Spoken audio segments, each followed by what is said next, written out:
I do love your car, I say, although I'd pick red. Well, you know, the cops tend to home in on red cars, red and yellow. Of course, I mostly drive the limit, especially on trips like this one.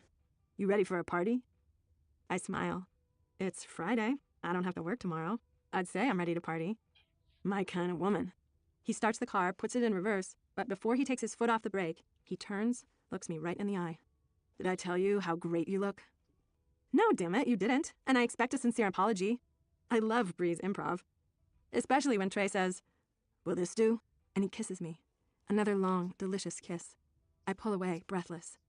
"Yeah, that will do," I whisper, hoarse with heat. "For now. Anyway." He grins and kisses me again. Even better than the first. About the time my heart feels ready to explode, he slams on the brakes. Holy shit! We've been rolling backwards. He stops a split second before taking out an SUV at the drive-thru window. We both laugh, disturbing a very tense moment. And we both know we'll be back in each other's arms very soon, expecting more than a kiss. We merge onto the freeway, head north of town.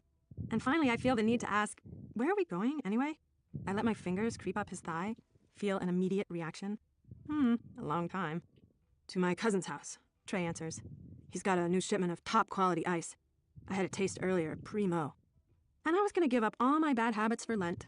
Oh, it's not Lent yet, is it? In fact, I've got months. Right on. Trey's right hand falls upon my left, moves it higher up his leg. Actually, we're moving toward Sawan, he says. Bonfires, sacrifices, feasts. Those Celts knew how to throw a party. Oh yeah, he's smart. Fine, too. And I am back in the game. We drive north for 20 minutes, turn east toward Red Rock. The rural community is home to commuters, dealers, and off-gridders. As if reading my mind, Trey says, Brad doesn't live off-grid. Good thing since his wife walked and left him with the kids. Raising kids with only solar power could be tough. How many does he have? Like I care. The voyeur in me wants to know why his wife left him. His dealing? Another man? Simple boredom, locked up with the kids all day? 2 little girls. One of them named after me. Latreia. Cute, huh? She's cute, too. Looks just like her mom. We turn off the main road into a relatively new neighborhood. It's getting dark, but even so, I can see that one house pretty much resembles the next. Glad you know where you're going. Yeah, the houses are cookie cutter, okay? Main difference is the colors. Incognito, that's how Brad lives, and that's good. As we pull into the driveway, I notice movement behind a curtain. We climb out of the car into sweet, high desert air, and it strikes me how normal we must look to the neighbors. Family. Trey slides his arm around my shoulder, and I love how that makes me feel. Here, now. You're my new girlfriend, okay? I don't know if he means for real, or for the benefit of the kids, but either way, I'm fine with it. I'm someone's new girlfriend. At least for the moment. Okay. I wrap my arm around his waist. Seamless. A little girl opens the door. She's about 6 and looks like an Irish doll, with bright green eyes and soft red curls. Daddy, it's Trey! Trey reaches down, scoops her up. How's my little Devon tonight? The affection between them is clear. The doorway shadows. Brad is younger than I pictured him, somewhere in his late 20s, and there's a definite resemblance to Trey. Okay, you get what I mean by that. For an older guy, he's really cute. Latreia stands behind him, attached like a tail. Trey pushes inside, reaches around Brad to tickle Latreia under the chin. She can't help but giggle. Stop it, Trey! Trey reaches for my hand, pulls me across the threshold.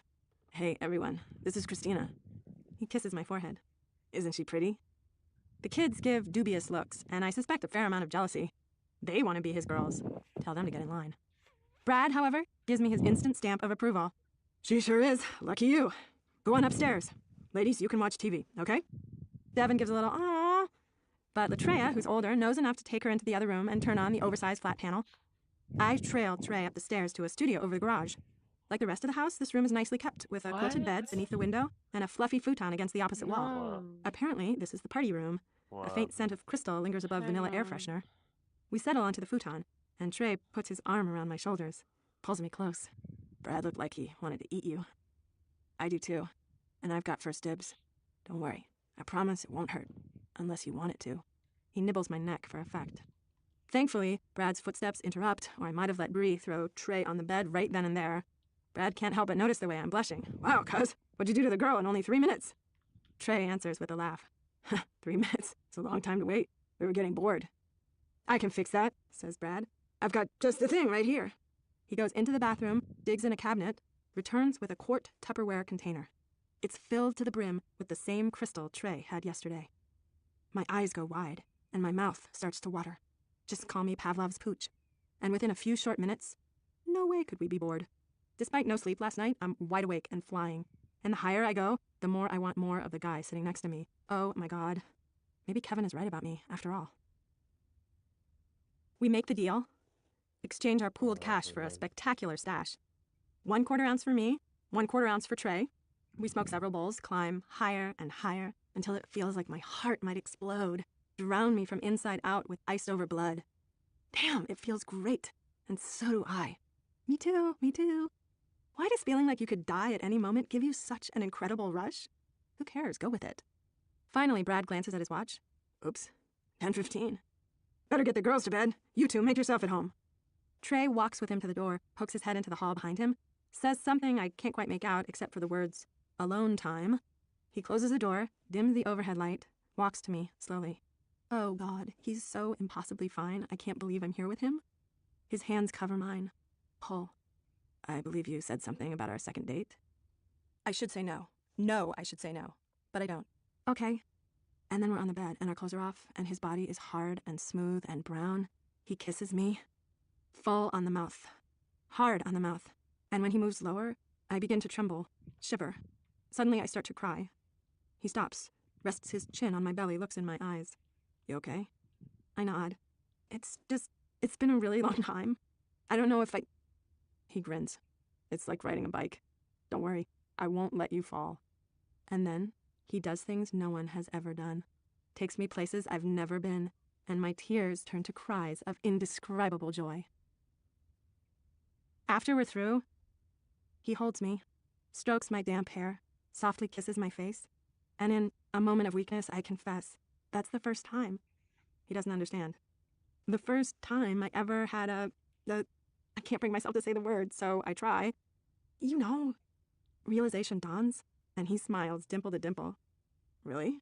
Want another one? His touch is like the perfect wave. One you can surf, but just barely. It lifts me, thrills me, nearly engulfs me as we crest together, and he knows I had another, and he knows he'll never have to take it by force, never have to insist. You know you want it. Because he knows what he has just given me is something I'll lust for forever. We drift for a while, wired and tired and toasted. We touch and kiss and talk about where we've been, where we might go from here. Back to work, back to school, back to the valley, back to Stockton, back to Freaky Kevin, back to Freaky Robin, back to my mom, Hunter, back to my apartment.